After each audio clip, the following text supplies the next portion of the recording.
Right, guys, hope you're well. It's been quite a while since I've done one of these. Obviously, back on the podcast now. Well, hopefully. I've kind of put it to one side for a little while, mostly due to the fact that lockdown's just been very hectic. And trying to keep things going as it is has not been easy. And for me personally, I just didn't want that extra stress of trying to keep up with them. But now I've kind of got into a flow of things, obviously, with the gyms hopefully opening up soon as well. It's more of an ideal time for me to keep putting out more content to kind of help people with their goals and stuff like that, especially now that the gyms should be reopening. Obviously, a lot of the information that I've had and that I've got is based around gym routines, based around the gym lifestyle, and sometimes doing it at home obviously brings a lot of other variables and stuff like that that kind of, it's not as straightforward as what people, like if you get up in the morning, you go to the gym. Now it's very different getting up, preparing, going to the gym to getting up, preparing and doing a workout in your garden or in your bedroom or in your front room. There's these variables do make a difference. And for me, my main focus was obviously keeping myself in check, keeping my family in check, and then the clients that I did keep on, keeping them, you know, focused on what they're doing, and that obviously took a lot of energy. So moving on, obviously today, I just want to talk about something that's going to be very beneficial for people moving forward once the lockdown's lifted, and that is, how to pick the right training program. This is something that for me personally took a lot of time to kind of get to grips with, because to me, perfect program or the right program was always something that was optimal. So I was always searching for the best workout or the best training routine, the best exercises, so on and so forth. And what this actually led to me doing was well overcomplicating things, not having any sort of realistic program in place, which is obviously not ideal because really and truly you need to have something in place that's very much realistic for you.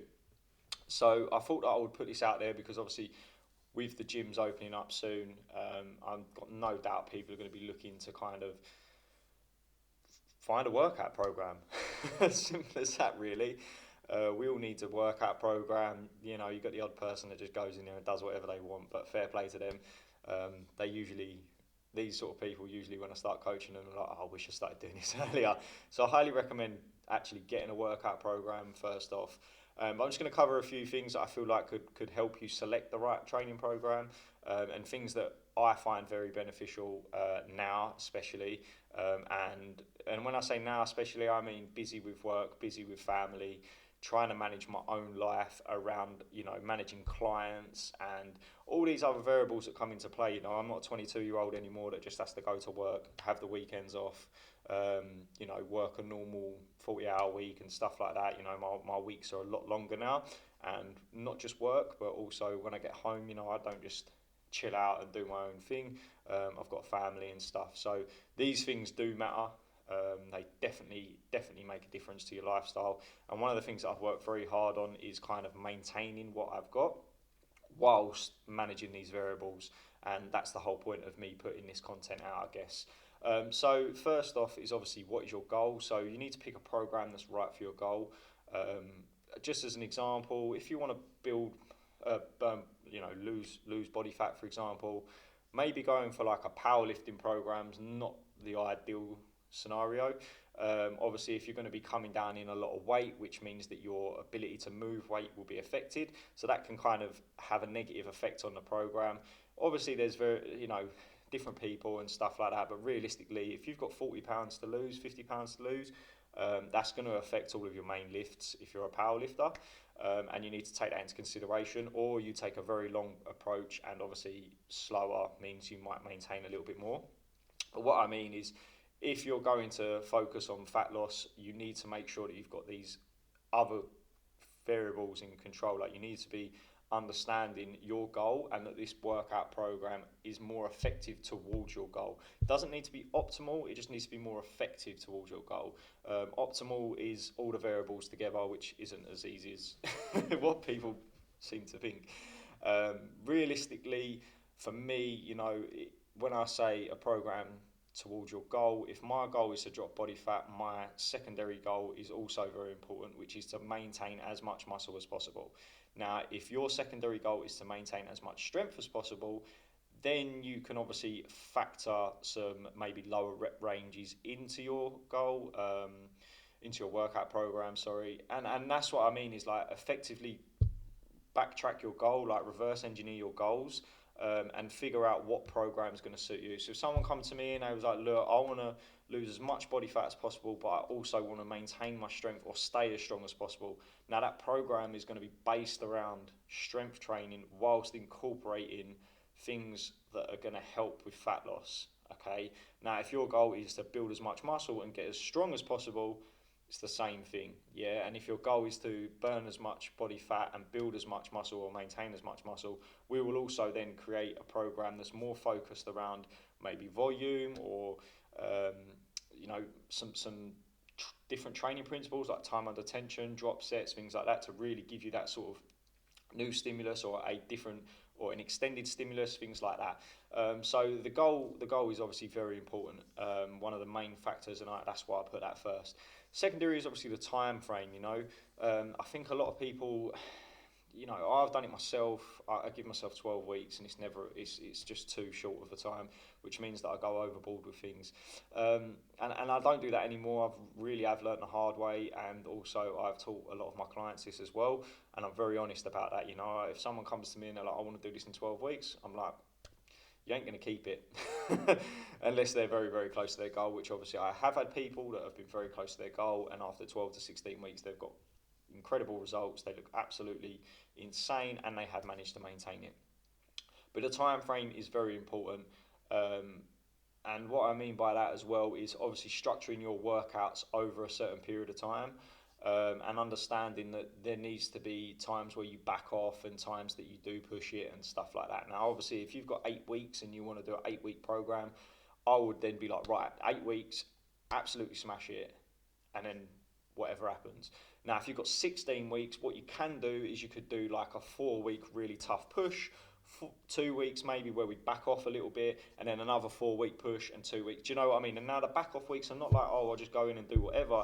It's just somewhere where you don't necessarily push for a further stimulus. You're just kind of maintaining what you've already worked for, maybe rep ranges. You might push a bit here and there, but this is what I mean by understanding the time frame alongside with your goal. After that is, of course, a realistic training program. What I see far too often is I will give someone a questionnaire, okay, and they're like, I'm like, when can you train? They're like, Monday, Tuesday, Wednesday, Thursday, Friday, Saturday, Sunday. Okay, so you can train 7 days a week, yeah. All right, so what do you want? 7 workouts? It's not possible. If I'm giving someone 7 workouts, they've got to be very effective with their recovery. They've got to have every other thing in play. And to be honest with you guys, it doesn't really matter. It's probably very much suboptimal.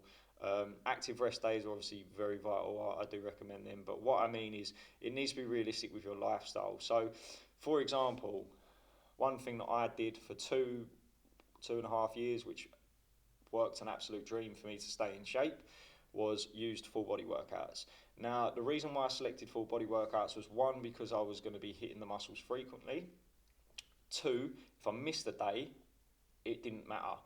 Okay, and that was probably the biggest thing for me, because psychologically that really affected me when I was doing, like, for example, push-pull legs, or I actually had a different, multiple muscle group where I had maybe like 5 workouts in a week, and then if I kind of missed one, that meant that I had to try and catch up. Now, the beauty with full body workouts is that if you're doing 3 of them a week and you manage to get them done within 5 days, you could look to do another full body workout over the weekend, or you can rest, or you could maybe do like a free work, just do whatever you want. So that's something that's very effective, especially working around family and stuff like that, because at the end of the day, these things need to take priority, and obviously a lot of us have these priorities and responsibilities, and sometimes our training takes over that. So I highly recommend picking a realistic program, not something that's too outrageous or something that takes too much commitment. Obviously, if you've got everything in place, that's fine, but a lot of people that I've worked with, I've given them this program. There are other splits as well. Upper lower is also a great split for that. Push-pull legs can work really well for it, but it just depends how many times you want to achieve the push-pull legs thing. There was days where I had to have 2 days off at the gym, for example, and then I was like, oh, but now I've got to go back to legs, but I want to do push again. So I was kind of missing out the leg day, which I'm sure plenty of us have done. But then I always caught up, but it just wasn't ideal. I preferred full body, I was getting my legs in every single session then, and I quite enjoyed the split as well. So that is also very important. You want to enjoy it. Next is your training experience. So a lot of people jump straight in the deep end, search a bodybuilder, do their program. You really do have to take into consideration the fact that these people need to be doing a hell of a lot more than what you probably do. I've had clients come to me, and I obviously sometimes say, like, what is your current program? Because they're telling me they're not getting results, and I'm like, okay, well, let's see. And a lot of the time they're massively overtraining. Way too many sets, way too many reps, or lifting way too heavy for not enough reps. And the quality of the reps isn't quite there, so they're obviously fueling their body as if they're going to go smash a workout, but realistically the energy that they're actually outputting isn't that much, and that obviously leads to the calorie deficit not quite being there. So experience is obviously a massive part of the process, whether you're experienced in your training volume, your form, things, your technique in general, or just exercise sort of like selection. If you've never done a bench press before, then make that part of your routine, but understand that you need to learn the exercise to get the experience for you to then push that exercise. So then what I would do is I would put maybe, for example, an incline bench press, something that you don't do very often, match that in the same workout with maybe like a chest press, machine one, that's very natural for the body. It's all set up for you. So you're learning, you're gaining experience through doing the incline press, but you're also getting the muscle contractions and the stimulus driven through the machine press. So that's where experience comes into play. If you're experienced doing an incline press and stuff like that, then that's fantastic. Then obviously use it. But you need to understand that if you're kind of picking all exercises that are technically quite difficult and you've not done them enough, this can really set you back a little bit with your progress. And what tends to happen is then people just chase weight, and they don't actually get much progress in the sense of muscle growth or fat loss. They just get technically stronger, but not so much muscle growth, which for me is kind of like defeats the object. If we refer back to the first thing, which is your goals, if your goal is obviously fat loss and to retain or potentially build muscle, you need to make sure that you're actually effectively stimulating the muscle for that to happen. So that's a massive one. Experience is vital with regards to kind of exercises and workouts in general. At the end of the day, a lot of people that don't train very frequently can probably get away with training 3 times a week rather than 6.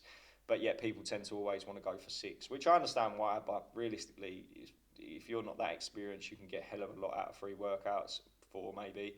I've actually trained guys I actually trained a guy for a photo shoot that literally trained twice a week with me as one-to-one, got incredible results, and he was brand new to the gym. So it just goes to show what is possible. It does take a little bit more time, but it's definitely possible. And then the last one, which I just want to cover, is exercise selection. So a few things with exercise selection. Obviously, like I just covered, the experience is quite important. So when you're selecting an exercise, you want to have exercises that are testing, but you also want to have exercises that are kind of enjoyable, I guess, like the ones that you get a good pump on and stuff like that. Whatever you enjoy doing, if you enjoy lifting weight and actual, lifting heavy weight, then doing a deadlift and stuff like that is quite important. But if you're really enjoying, getting a good pump, then maybe doing like a dumbbell bent over row with some lat pull downs and stuff are probably better because they're more isolating the muscle rather than something like a rack pull or a deadlift that's more of a bigger compound movement. Not to say don't do them, but understand your exercise selection to go along with like what you enjoy, what you feel, and what your goals are, of course, are literally key for everything. But yeah, I find that being quite an important one as well.